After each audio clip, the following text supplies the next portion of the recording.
This video is powered by BetUS. What's up, guys? Today I wanted to talk about the Chicago Bears versus the Tennessee Titans. I want to cover everything about the game, but first, we do have a little bit of a reason to celebrate as the Green Bay Packers lost last night.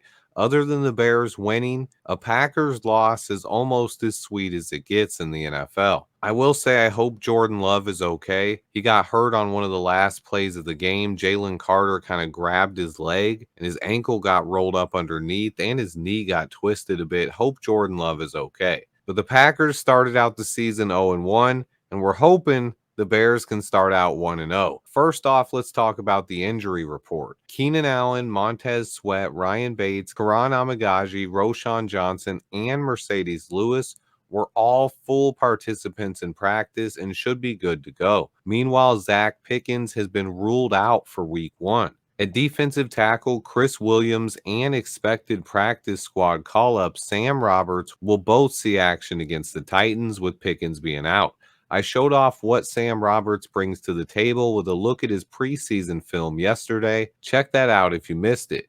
Meanwhile, both Darrell Taylor and DeMarcus Walker are questionable. That's two defensive ends that could potentially miss the game. Walker was limited in practice both Thursday and Friday with a groin injury, while Darrell Taylor was a full participant on Wednesday and Thursday, but had his foot stepped on and missed practice on Friday. Both players are questionable for Sunday's game. If one or both of them miss the game, I would expect us to see a lot more Austin Booker, who could even start if Walker is out. I expected both D-Walk and Darrell Taylor to get a lot of snaps on Sunday, so if either of them miss the game, we should also see a lot more Dominique Robinson and Daniel Hardy. We likely won't hear more about them until Sunday morning. As far as the Titans, they will be without Jamal Adams and linebacker Otis Reese. Both are listed as backups on the depth chart. Meanwhile, starting corner Chidobe Awuzie was limited in practice yesterday with a calf designation, and DeAndre Hopkins was limited all week. Both are questionable for Sunday's game, but I expect both to play.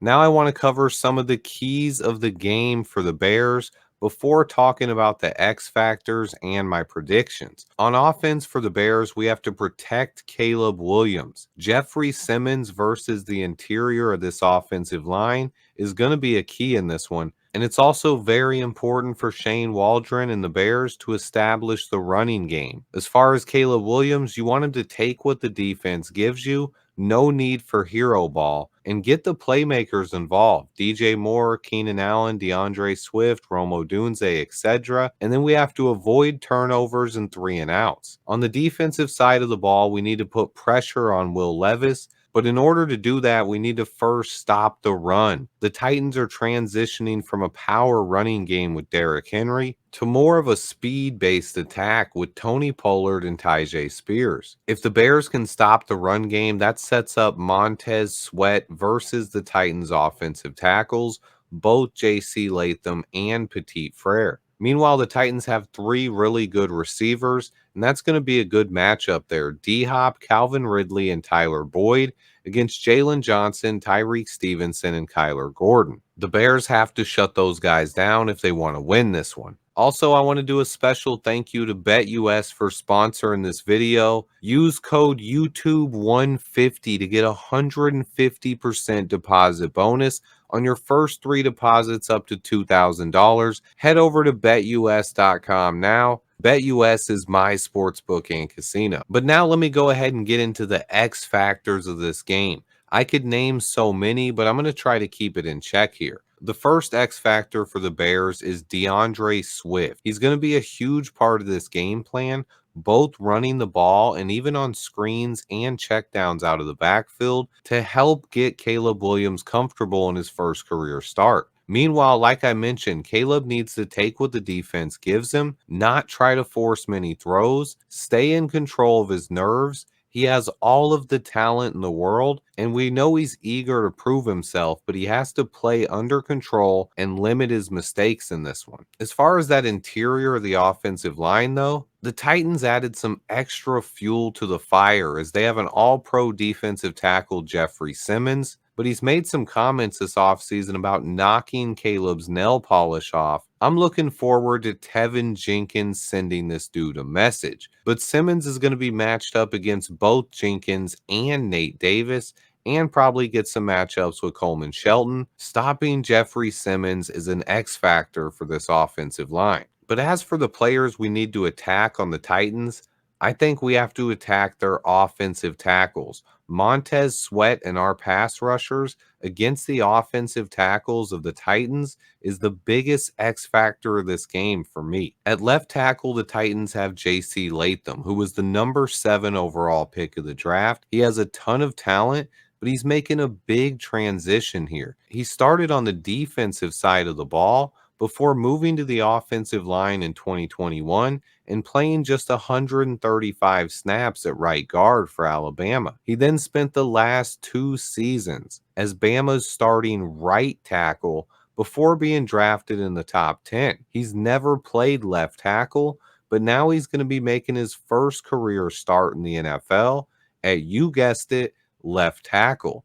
I expect Eric Washington and Matt Eberflus to move guys around and welcome J.C. Latham to the NFL. Latham should not only see Montez Sweat, but as long as they're in the game, he should also see DeMarcus Walker, Austin Booker, and even Darrell Taylor. How J.C. Latham performs in his first start is a huge X factor of this game, as he's protecting Will Levis's blind side. But further to this point, the Titans might have an even bigger weakness at right tackle, where they are still trying to replace Jack Conklin, who left 4 years ago. Nicholas Petit Frere is the current starter on the right side, and he has not been very good the last 2 seasons. In 2023, PFF graded him out with a 35.5, and then he scored a 53.3 in 2022. Last year, he only played in 117 snaps, but he still somehow gave up 11 pressures and 3 sacks while also committing 4 penalties.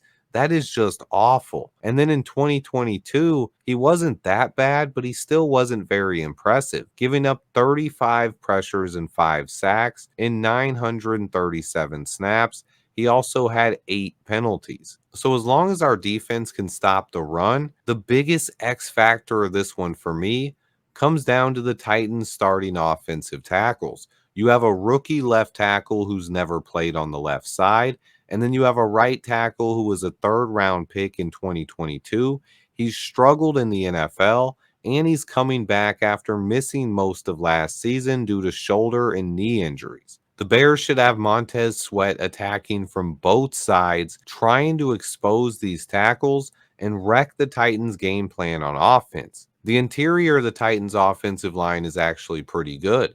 Peter Skoronski's at left guard, and they have big free agent center acquisition Lloyd Cushenberry. The Titans also have weapons all over on offense, with Calvin Ridley, DeAndre Hopkins, Tyler Boyd, Tony Pollard, and Tyjae Spears. Montez Sweat and the Bears' defensive ends against the Titans' starting tackles is the biggest X factor of this game to me. But coaching is always important, and in this game, I think Matt Eberflus and Shane Waldron both represent X factors for the Bears on Sunday. Matt Eberflus has played for this defense for a long time, and it's his 3rd season as a head coach. He has a talented defense and a new look heading into this season, and I expect Flus to have this defense fired up. Eberflus also brought in Eric Washington to help him, but he's going to be going against a first-time play caller on defense for the Titans as well. And then on offense, Shane Waldron will be calling plays for us against Titans head coach Brian Callahan. Waldron has 4 full seasons calling plays in the NFL, and even though the Titans did hire an offensive head coach in Brian Callahan, he does not have play calling experience. Callahan did help the Bengals develop game plans,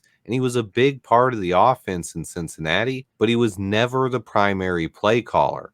Zach Taylor has always been the play caller for the Bengals. So that's a huge X factor in this game. Matt Eberflus calling plays on defense against a rookie play caller on offense, and then Shane Waldron calling plays for us on offense against a rookie play caller on defense. Advantage Chicago Bears. To me, if Shane Waldron and Matt Eberflus can execute the kind of game plans I expect them to, this should be a Chicago Bears win. But we cannot overlook the Tennessee Titans. They have a lot of talent on their roster, and week one is always an outlier in the NFL. I was talking to my buddy Chicago John about this the other day. One of the biggest things I've learned in all my experiences, not only watching football, but playing fantasy football as well, is week one in the NFL is always crazy, and usually it's an outlier. There are always weird things across the league, and week one never really represents how the entire season will play out. There are always upsets and a lot of surprises the first week of the season. So it's important to not overreact one way or another after one game, even if we win. Remember 2022? We beat the 49ers week one, but we only won 3 games all season long, and the 49ers would win 13 games and go to the NFC Championship after losing week one. Crazy things happen every year in the NFL during week one, so I like to remind people not to overreact. But if we win, we are probably all going to go crazy. We deserve to win some football games, and we deserve for things to be different this time.